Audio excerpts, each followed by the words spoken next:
Hi everybody, this is Josh with Josh Wright Piano TV. I'm going to present a quick video today, but it's kind of a funny title, just not becoming bored.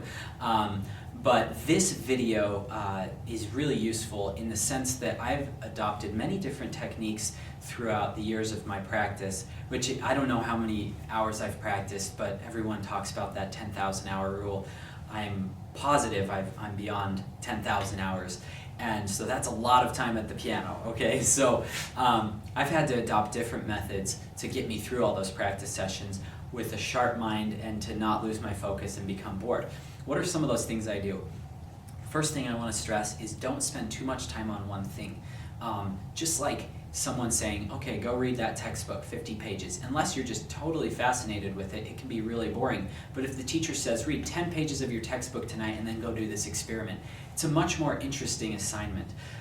So vary your practice. If you're practicing scales and you get bored, move on to a piece. You can always come back and do scales. That's kind of the second concept. That's a segue into the second concept. If you are practicing a specific passage and you're getting frustrated with it, don't drill it. Please get out of the habit of just sitting and drilling a passage. Use intellect to solve the problems and listening to solve the problems. Don't use just drilling with your fingers. Do you ever need to drill? Yeah, you need to practice high fingers sometimes, especially I suck at thirds, so I'll practice like that for a while just to get that feeling, but after that, I'm going to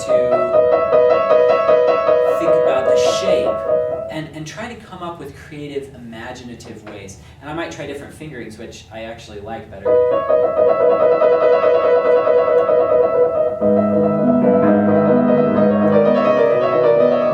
Okay, so that's a tough spot for me. Have I got discouraged there? Have I gotten bored with those? Oh yeah. But I always try to find something magical to do. And when I get bored, or when I start feeling discouraged, I immediately move on to something else. I will jump to a different section. I'll jump to a different piece.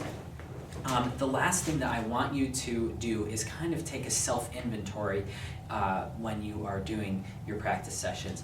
Say, what emotion is this phrase trying to evoke? What is an image that I could assign to this phrase? Where is the climax of the phrase and where is the low point of the phrase? You can ask yourself other things like, what was the composer thinking here? And you can totally be hypothetical with these things. You don't need to go do 5 hours of reading just to figure out one measure. You can just think, okay, I'm thinking of a beautiful sunset here. Or you can think, I'm writing this story about this villain, or you can be creative. And if you're not into that whole supernatural thing or getting way out of your body, out of body experiences, you can do simple things like, this is an expression of joy or sadness, and then imagine an actual experience in your life when you do that. I can't stress enough how important it is to infuse inspiration into your practice sessions. I've done videos on this before, but not getting bored is done through getting inspiration. If you're bored, you are not inspired, you're not in an inspirational state at all. Vary things up, switch around sections, find emotion in each passage, and you can build around that passage. I had a judge one time at one of these competitions that totally just tore me apart when we met. She just basically said I was terrible. It was humbling, but she said there was once an actor that hated this role that he got, but it was an important role for his career. And so he went through the whole script and he found one word that he liked, simple.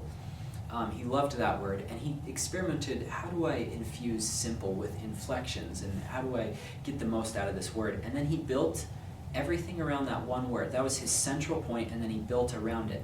If you have a favorite part in your piece, that's an easy way to not become bored, is go back to that central point. Everybody loves this part of the Mozart F major.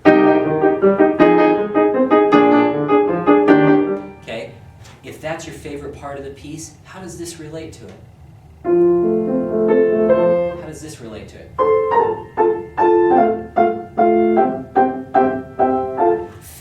these things, think how do these different concepts relate to each other, and how can I provide meaning throughout the piece? How can I extend my phrases rather than thinking, I hate this section of the piece, I can't wait till I get to my favorite part. Also, you can practice in different orders. If you're getting bored with the first part, start working backwards through the section. Or you can work in kind of a building blocks way, one measure together, and then move on and do one measure together, then put those together. And I've explored these concepts in different videos. These are just a few concepts for each of you to help if you're getting bored in your practice sessions. If any of you have questions or would like to audition for private online lessons, my email is josh@joshwrightpiano.com. Thanks so much for joining me today.